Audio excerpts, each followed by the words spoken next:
stare each other down. Two empires hang in the balance. 20,000 men will die by the sword. The Roman army is preparing to face the first true threat to its survival, the ancient empire called Carthage. Their leaders are two of the greatest military strategists who ever lived. The fearsome African called Hannibal, and the bold young Roman named Scipio.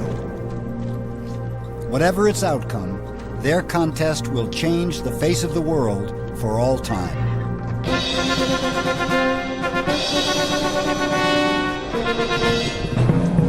The Second Punic War, Rome versus Carthage, has reached its final crisis. It's a confrontation centuries in the making.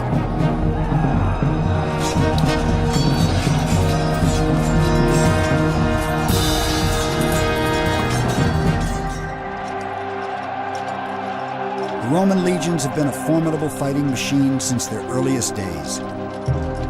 How an amateur army from a minor city grew into a force capable of conquering the world is one of the ultimate success stories of history.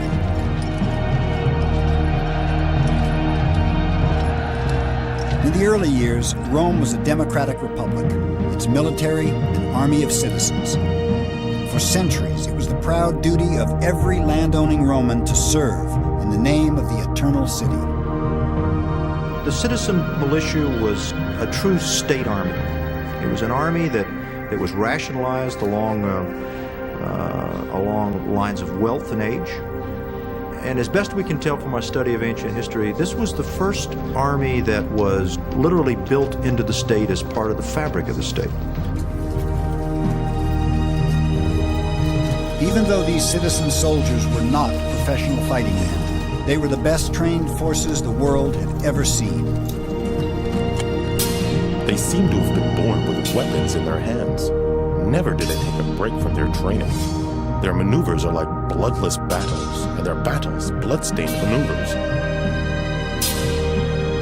Victory comes sure and certain. Josephus. In the early centuries, Romans claimed their warfare was mostly defensive, that they were only protecting themselves against their enemies, real or perceived. It didn't matter that they often won new territories. Romans insisted expansion wasn't their primary goal. Rome has been accused of following a policy of defensive aggression. And by that, it's often meant that the Romans feared an enemy on their borders. Fearing attack, they would preemptively attack this enemy, defeat them, and annex their territory. Once you've done that, of course, on the far side of this newly conquered territory, you would find new enemies on your borders, and you might fear them. And so thus you're compelled to continually advance your borders to, in your own mind, preemptively deter an aggression against your own state. It was an accidental empire, and yet Romans found themselves engaged in almost constant warfare. In battle after battle, Romans came away victorious, and Rome's influence was growing fast. Back in the 5th century BC, Rome was little more than a smudge on the map. Over the next 2 centuries, Rome conquered most of central Italy. Besides constant fighting and training, there were other keys to the success of this young army. The genius of the Roman war machine was rarely the invention of new weapons or tactics. Rather, just as they would in art and technology, Romans stole the military innovations of others, brilliantly. They didn't look for what today we'd call a silver bullet, the one single weapon system that would guarantee them success on the battlefield, or one tactic that would guarantee them success.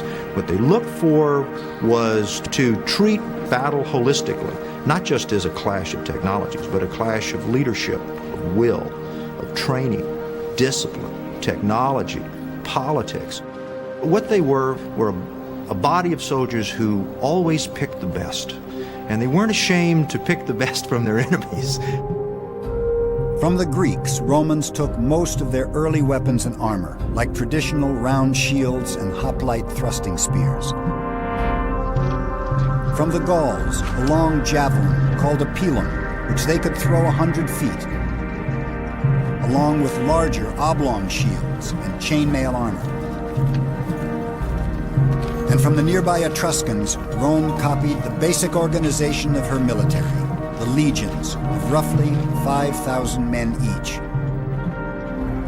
The Romans knew how to find an edge anywhere they could. The Roman army, with few exceptions, was always well-fed and healthy. Now, in an age of muscle-powered armies where physical strength determines your dominance over an enemy, being healthy and being rested and well-fed would be today like having a weapons overmatched against an enemy in a firepower battle. Is very important. Another secret to Rome's success was extreme, unflinching discipline. If any soldier deserted or ran from battle, his entire unit faced brutal punishment. 1 in every 10 men was beaten, stoned, or flogged to death.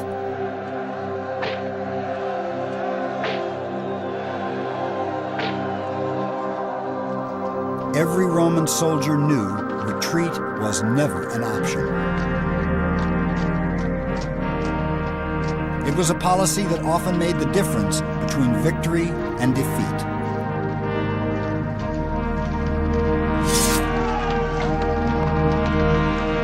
In the eyeball-to-eyeball combat of the ancient world, retreat was almost always the wrong move. 2 men armed with swords and shields find it surprisingly difficult to seriously wound or kill each other. Until, that is, one of them turns and runs. It's far easier to stab an enemy's unprotected back and sides. And so, the bloodiest slaughters occurred when an army panicked, turned their backs, and ran. Thanks to their unwavering discipline, the great Roman legions just didn't panic.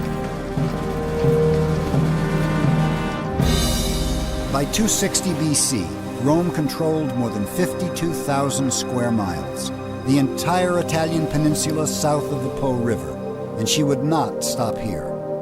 Rome's reach across the map was now bumping elbows with another, much older empire, Carthage. This powerful empire controlled much of North Africa, Spain, Sicily, and Sardinia. First settled by traders from what is now Lebanon, the city of Carthage was founded in 814 BC, before Rome was even a collection of mud huts. Called the Great Jewel of the Mediterranean, Carthage was rivaled by no other city on earth, least of all young Rome. Little is known about the Carthaginians, who left behind almost no written record. What is known comes from archaeological finds and stories passed down by the Greeks and Romans. But one scrap of evidence about Carthage overshadows all others, a bizarre ritual that struck even the Romans as utterly barbaric. The god Baal Hammon demanded human sacrifice from the ancient Africans. Carthage gave him her children. In a sacred ceremony, a priest lifted up the child, strangled him to death, then burned the small body in a ritual fire. These carved stones mark the graves of sacrificed babies. There are thousands near Carthage. Hundreds of children at a time were killed in the desperate attempt to bring rain in times of drought or repulse an enemy in times of war. Romans claimed that child sacrifice was the root of Rome's hatred for Carthage. More likely, the African Empire simply stood in Rome's ambitious way.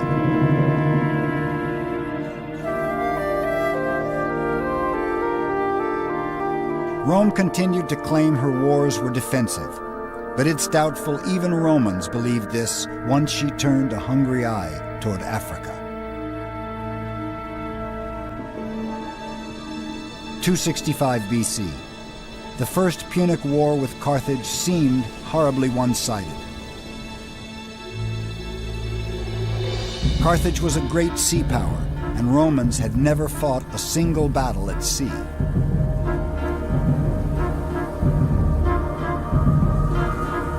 And so the Romans, in order to fight a naval war, had to develop a navy. And they got a break early in this war when they found a Carthaginian warship that had accidentally washed up on the shore of the Italian coast after having been abandoned by its crew during a storm. And they closely studied the Carthaginian vessel. They took it apart, found out how it was built, and then built hundreds of exact replicas of this Carthaginian ship. So the Romans now had a fleet. New to naval warfare, the Romans had to find a way to turn things to their advantage. They soon found the answer. Instead of bombarding from a distance, Roman soldiers boarded the enemy's ships using a specially designed plank called a corvus. In hand-to-hand combat, Roman legions were just as deadly as on land.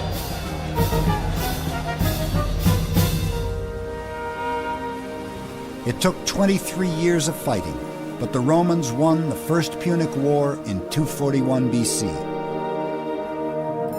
Romans seized the rich islands of Sicily and Sardinia and forced the king of Carthage to sign a crushing treaty, giving the empire's entire treasury to Rome. It's said a young boy witnessed his people's humiliation that day. The son of a Carthaginian general looked on, bitterly, vowing revenge. The child's name was Hannibal.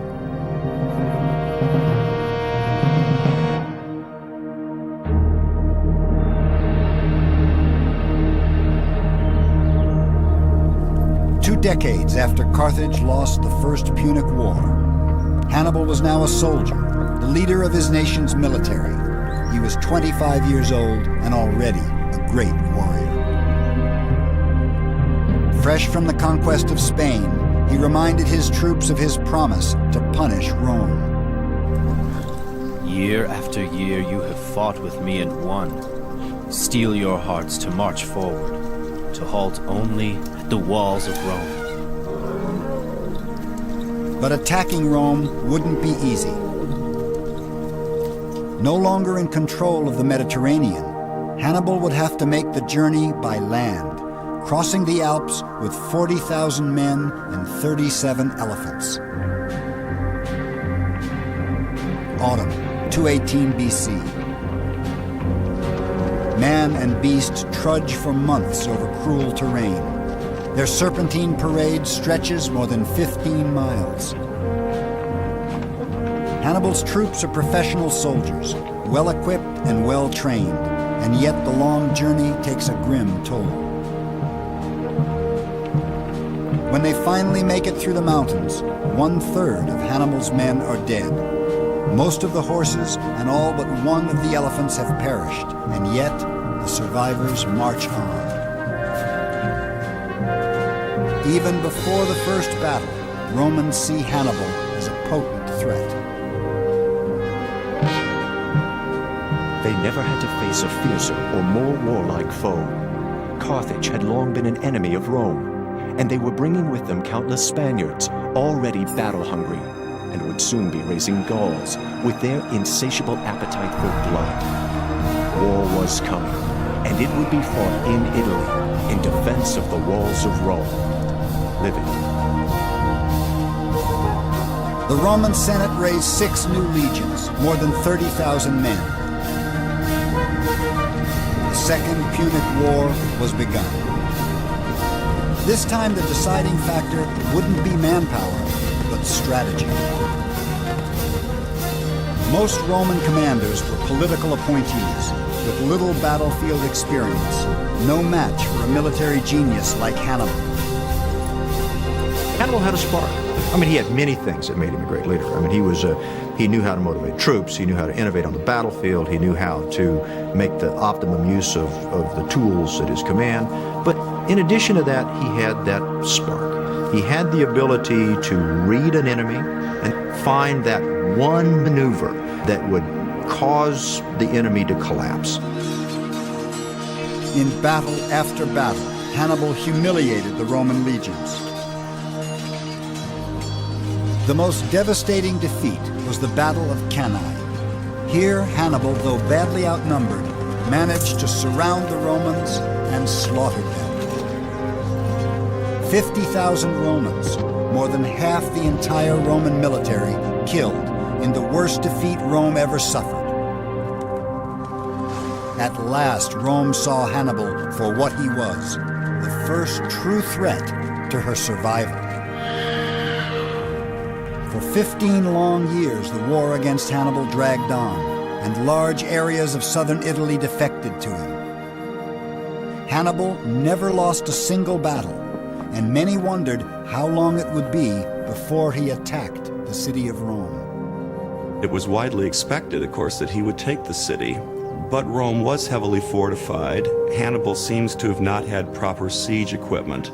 No matter how many armies of the Romans and their allies Hannibal could defeat, the Romans were always able to raise new armies, to put new armies into the field, and ultimately Hannibal failed to take the city.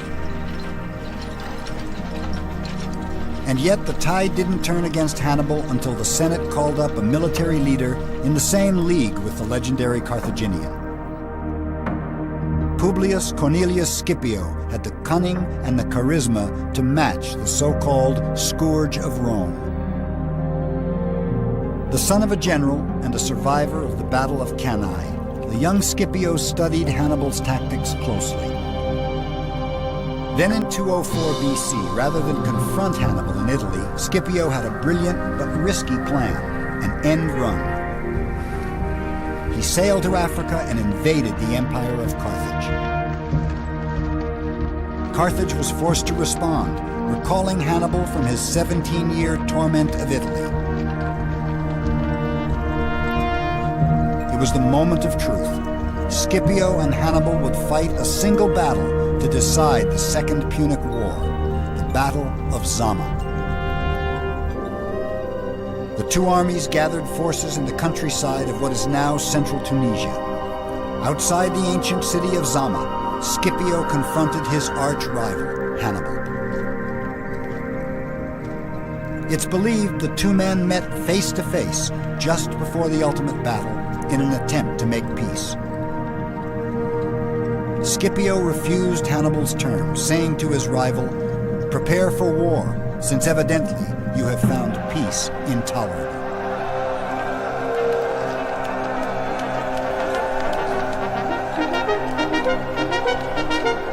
The two sides were well matched, with about 34,000 men each, but there were crucial differences. Hannibal had been resupplied with 80 of his dreaded elephants, but Scipio had drilled his troops in new tactics for dealing with the great beasts. The Roman troops would form long corridors to funnel the charging elephants away from the front lines where they do the most damage. Scipio also had the support of thousands of local Numidian cavalry who defected from Hannibal. Renowned as the best cavalry in the world, the horsemen added to Scipio's edge.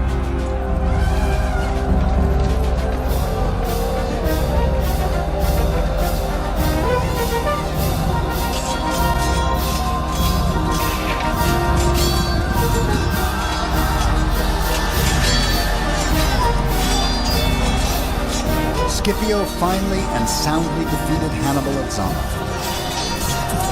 Carthage was crippled. Carthage was forced to hand over all but 10 of her warships, all her elephants, and a treasure so great it would take 20 years to pay. The once great empire was impoverished and stripped of all power. Hannibal escaped from the Battle of Zama.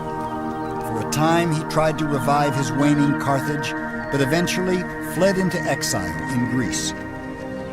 And though the aging warrior no longer posed any threat, Rome still pursued him, determined to capture the famous scourge. Ultimately, Hannibal denied her the pleasure. Let us free the Roman people of their long-standing anxiety, seeing that they find it tedious to wait for an old man's death. It is no magnificent victory to defeat a man unarmed and betrayed. With that, Hannibal put a drink of poison to his lips and drained his cup. But even Hannibal's suicide was not victory enough. After so many years of war, Rome still saw Carthage as an enemy and could not abide her survival in any form. In 146 BC, Rome destroyed the African Empire once and for all in the final Punic War, slaughtering 500,000 people. The pearl of the Mediterranean is ground into dust. Carthage is no more. Rome now controlled the entire Mediterranean, along with parts of Spain, southern Gaul, and the Italian peninsula. At the same time, Rome's power was spreading eastward. In all, Roman armies held more than 250,000 square miles.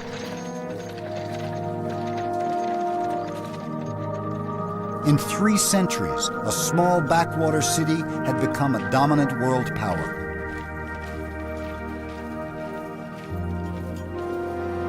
In the past 50 years alone, she more than tripled her domain. Her military was the most successful fighting force the world had ever known. No power on earth could truly threaten her, and every nation in her reach had reason to fear.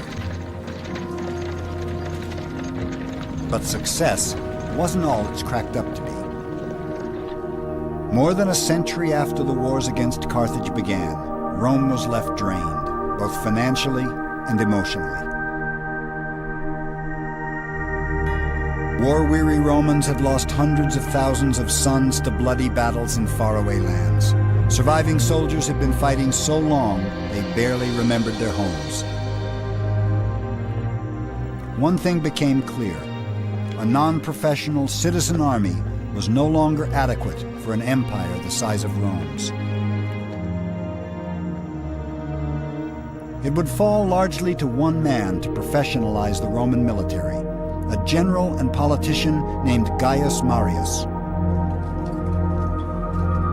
Marius saw the need for far-reaching changes in the structure of the Roman army. To be a soldier would now be a career in itself, not merely a sideline for landed citizens.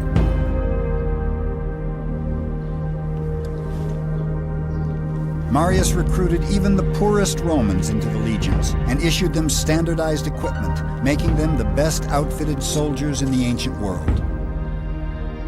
Including weapons, a soldier carried at least 80 pounds on his back, earning troops of this era the nickname Marius's Mules. Rome's first true professional soldiers were even more fit and better disciplined than earlier armies. But the biggest change of all, this new class of warrior had a special relationship with its commander. When they became veterans, Marius would personally see to it that his men received a grant of land, often in recently conquered territories. In the end, this was more than a generous perk for poor soldiers with no farms to return to. In fact, it was revolutionary. Suddenly, a soldier's first loyalty was to the general who recruited him and took care of him in old age, and not to the state. For the first time, the soldier looked to the general not only for allegiance, but for pay, for retirement benefits, if you will. And then over time, then the army began to dominate the state rather than the state dominating the army. And that's the terrible legacy of Marius.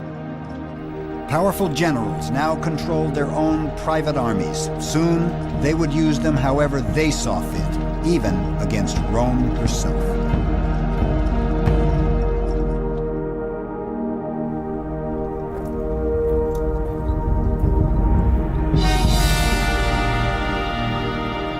By the 1st century BC, a powerful general called Lucius Cornelius Sulla would be the first to cash in on the loyalty of his men. And Sulla was famous for commanding the affections of soldiers. It was Sulla more than anyone else who set the example. In order to corrupt and win over the soldiers of other generals, he gave his own troops a good time and spent money lavishly on them. He was thus at the same time encouraging the evils of both treachery and of debauchery. Plutarch. In 89 BC, when the Senate ordered Sulla to hand over control of his army in southern Italy, he refused, and his troops remained fiercely devoted to him. Armed with 6 renegade legions, more than 30,000 men, Sulla then did an astonishing thing. He marched on the city of Rome. Once in control of the city, Sulla's soldiers went on a bloody rampage. Hundreds of Sulla's political enemies were then rounded up and executed, and he was the first among several generals who was to use his military forces in this way. Sulla planted his own supporters in power and quickly left the city in peace, but nothing in Rome would ever be the same. A Roman general used his troops to enforce his own political power. It was the first time, but it would by no means be the last. Soon, another Roman army would march against Rome, led by a great leader, politician, and general. A man named Julius Caesar.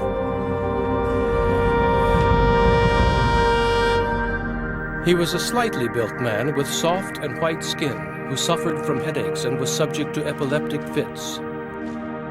He was particular in his personal appearance and dress, was clean-shaven, and was sensitive of his premature balding.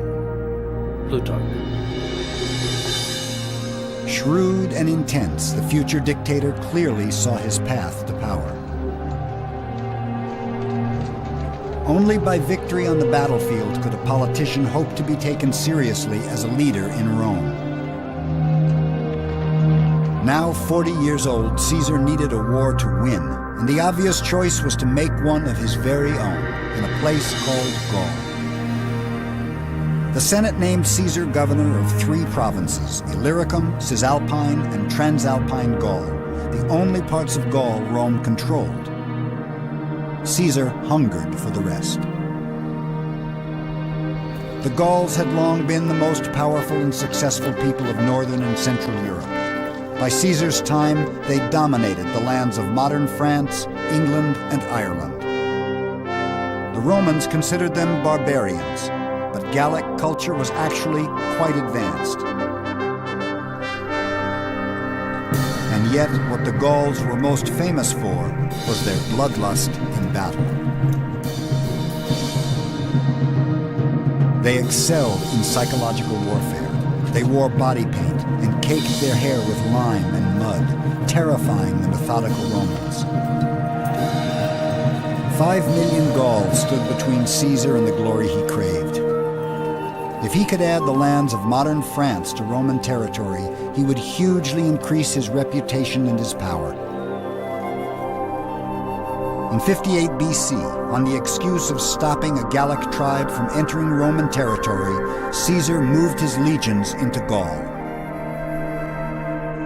And for the next decade, the bold general does precisely what he set out to do: conquer.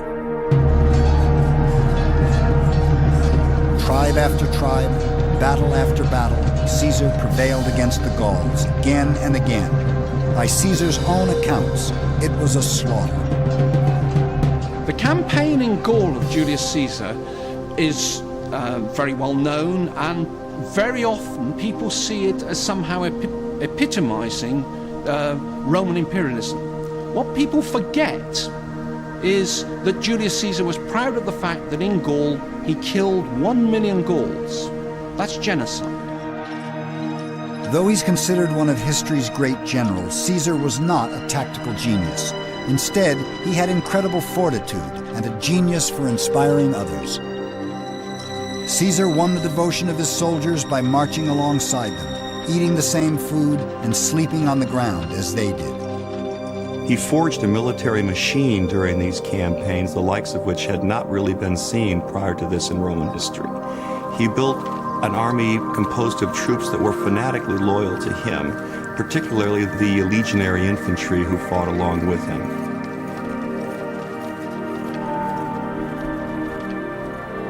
Today, it's called Alise-Saint-Remy in modern France. In 52 BC, it was known as Alesia, the decisive battleground for Caesar's campaign. The Gauls were united under a legendary warrior chief called Vercingetorix. For Julius Caesar, this is the moment of truth. He surrounds Alesia, but he's taken by surprise when Gallic reinforcements attack from behind. Caesar must now fight two armies at once. He basically conducted a siege in two directions. Now, what other ancient soldier would have done that, or what soldier today would have had that degree of self-confidence in his men and self-confidence in his own leadership ability to conduct essentially a siege in two directions 500-600 miles from home? That's the mark of a genius. He's outnumbered 5-1, but Caesar's troops eventually win the battle, capturing the infamous Vercingetorix. It was the last stand for the Gauls, and it made Julius Caesar one of the two most powerful men in Rome and the world.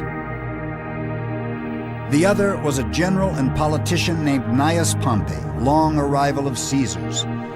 The ambitions of these two men would soon launch Rome headlong into a bloody struggle for her own survival.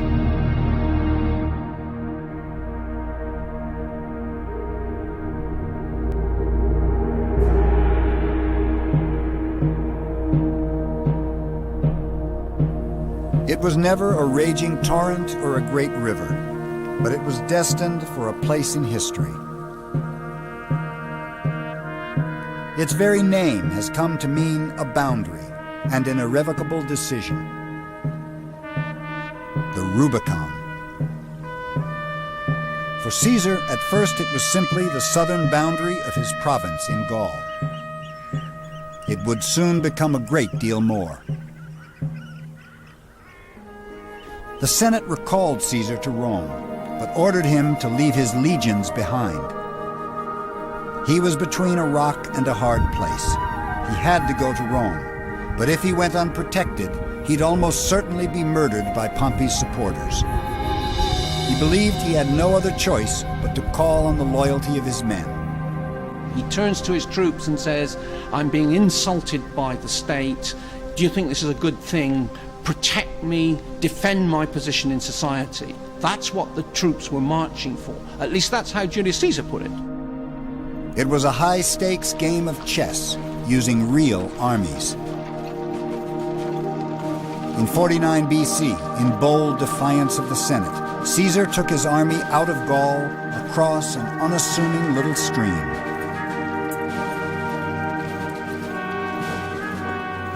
We can still turn back, but once we cross that little bridge, we will have to fight it out. The die is cast. Julius Caesar.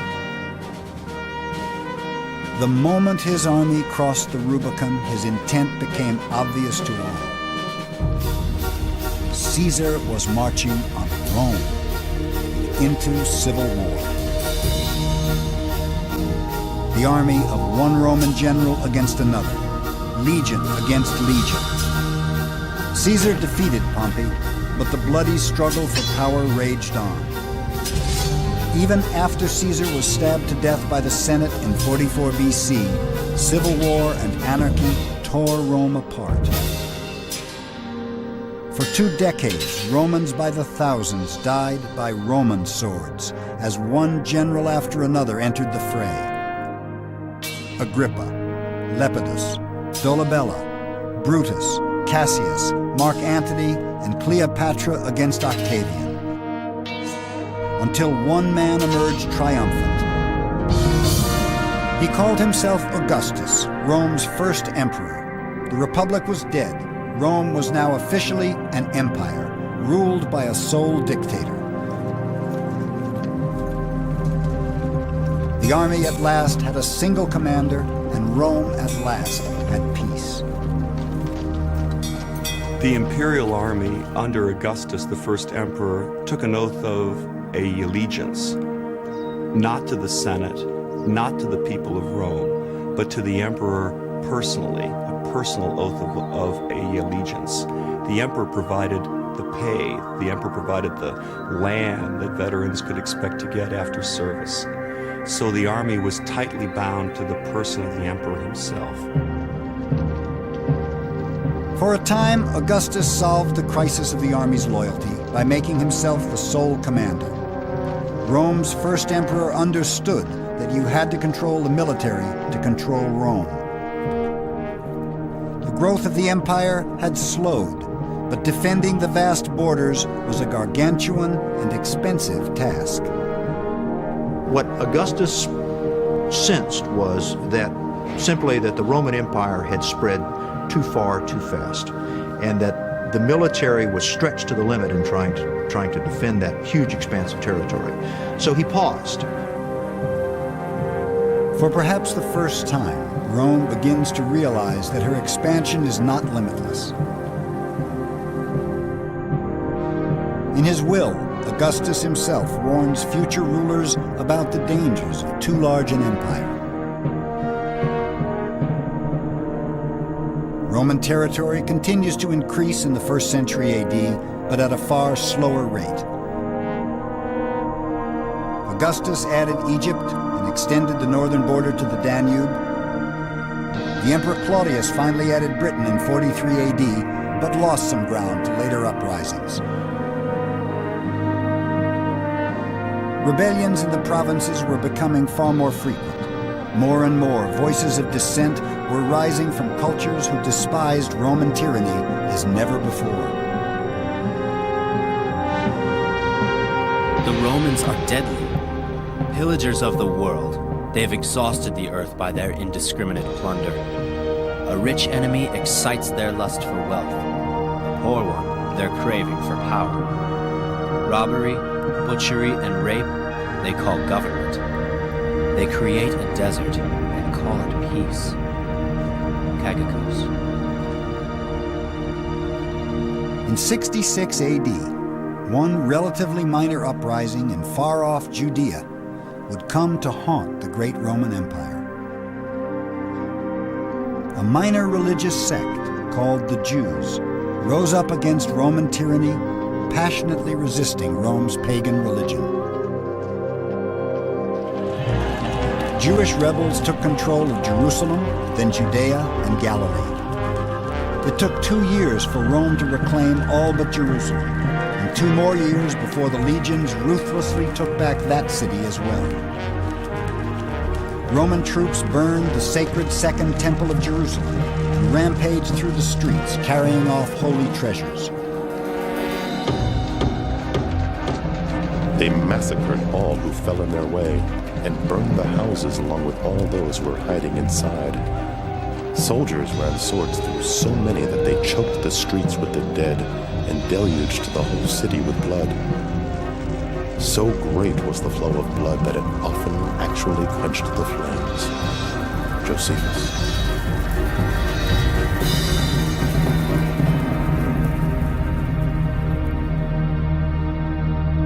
By 74 AD, the Jewish cause seemed lost, and yet one last group of rebels refused to surrender, holding out in a mountaintop fortress, a spectacular stronghold 1,400 feet above the Dead Sea, Masada.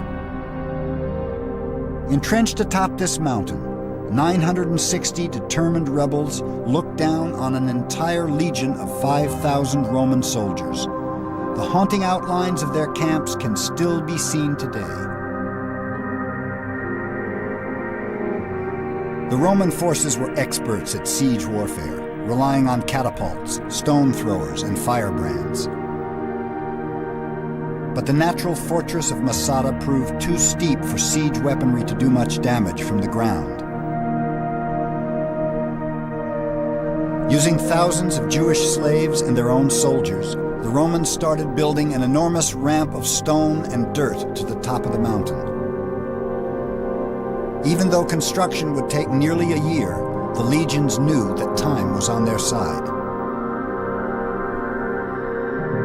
It was a very dramatic, slow, meticulous, well-engineered campaign that sought to demonstrate to everyone in the area that the Roman army simply couldn't be beaten.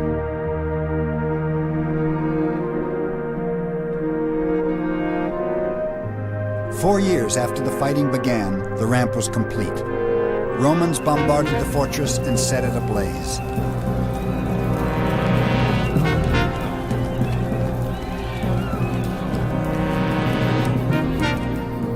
The Romans returned to their camp with the intention of attacking their enemy the next day, and throughout the night kept a careful watch in case any of them should escape in secret.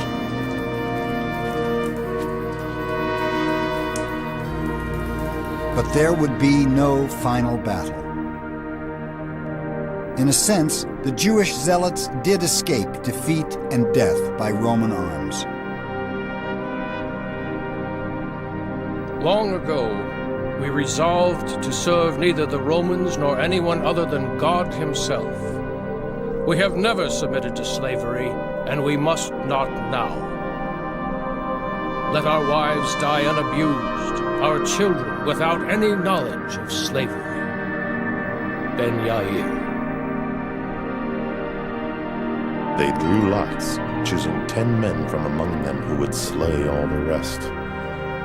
Then they offered their necks to the stroke of those who executed that melancholy task.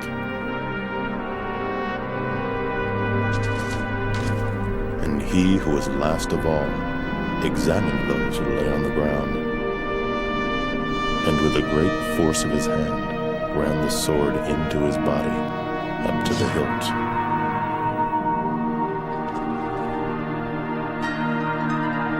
During the long night, more than 900 devout Jews turned their swords on themselves. When the Romans came upon the rows of dead bodies, they did not exult over them as enemies, but admired their resolve, and the way so many of them had shown an utter contempt of death in taking their own lives without a tremor.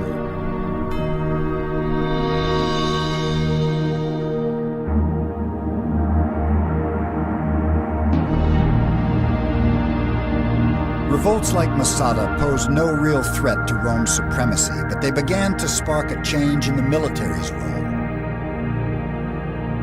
Scattered uprisings continued to trouble the empire, little by little turning Rome's great army of conquest into an army of occupation. Trajan was the last Roman emperor to substantially add to the empire. Under his rule in 117 AD, the Roman Empire reached 2 million square miles.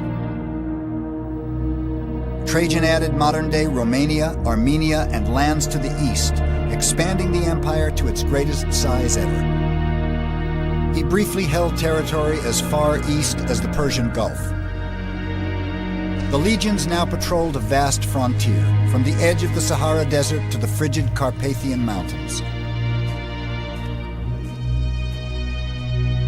From this point onward, Rome concentrated on shoring up her empire. The days of conquest were over. It was the Emperor Hadrian who formalized this policy.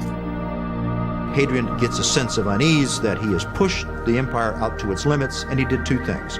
He pulled the army back from its overextension, and then he built a series of beautifully engineered fortifications. The most famous of these barriers is Hadrian's Wall in northern Britain, where remains of the 73-mile-long chain of forts still stand nearly 2,000 years later. But walls proved only partially successful against a threat that would torment the Roman Empire until the very end. The Romans have a single word for all peoples without a written language. They call them barbarians. We tend to think of the barbarians as a collection of Conan the Barbarian and his buddies coming across the frontier waving their double-handed axes. This is quite far from the truth. By the time the barbarians come across the frontiers, they're beginning to be Romanized. What these people wanted first and foremost was a place within the empire for themselves. No one knows exactly why they began to pour into southern Europe during the 2nd century AD. Perhaps climate changes or population growth. Perhaps the lure of the empire itself brought tribe after tribe into Rome. Little by little, pressure mounted on nearly every frontier. When German tribes attacked Rome's borders in 166 AD, it marked a bleak milestone. For the first time since Hannibal's invasion, the Roman Empire was on the defensive. For the next century, wave after wave of migrating peoples followed the Germans into Roman territory. Goths, Franks, Persians, Parthians, Visigoths, and more. And the edges of the empire would crumble until there was no more Roman Empire to penetrate. The dam had sprung not one, but 1,000 leaks. And by the 3rd century AD, barbarians were only one of the empire's mounting crises. It was a time when an emperor was far more likely to be assassinated than die of old age, and rulers frequently left no clear successor to the throne. Once again, the affections of the individual legions became central to political power. There came a point where the loyalty of the army became suspect, particularly in the 3rd century AD, when the empire, faced by barbarian incursions on the frontiers, faced by plague, by rampant inflation, some armies proclaimed their own commanders emperor and then marched on Rome, trying to seize power. It was a recipe for anarchy and disaster. Feuding legions proclaimed 30 different emperors in a period of just 23 years. Civil wars broke out frequently over who the true emperor was. Throughout much of the 3rd century, Roman armies were often engaged in fighting one another rather than in guarding the frontiers and protecting the security of the empire as a whole. The period of the so-called barracks emperors, the period of military anarchy, is a very interesting period to modern scholars, because I think what it shows is moral collapse of the military leadership in the Roman Empire. And it's a question of allegiance. If the army becomes more important than the state, then ultimately both the army and the state are doomed. And that's a terrific lesson for all of us in this day and age. Meanwhile, Rome's impressive record in battle was slipping. Apparently, the great legions had lost their edge. Many people are very keen to criticize the Roman army in the 3rd century because it suffered military defeat after military defeat. But we do need to remember that the Roman army had not fought an offensive battle for nearly a century. The Roman army had been patrolling the frontiers, not fighting wars. The low point came in 260 AD. The Emperor Valerian has spent his entire career fighting the Persians to the east with limited success. With his troops ravaged by war and disease, he's forced to do something no emperor has ever done: negotiate. But when Valerian arrives in modern-day Iraq to talk peace, he's taken prisoner. The emperor of the Roman Empire is made to kneel down on the ground before his conquerors, so the Persian king Shapur can step on his neck. It's a devastating blow to Roman pride. Shapur took the defeated Valerian back to his capital, and there, when he died, had him flayed, his skin dyed crimson, and he was stuffed and displayed in the chief temple.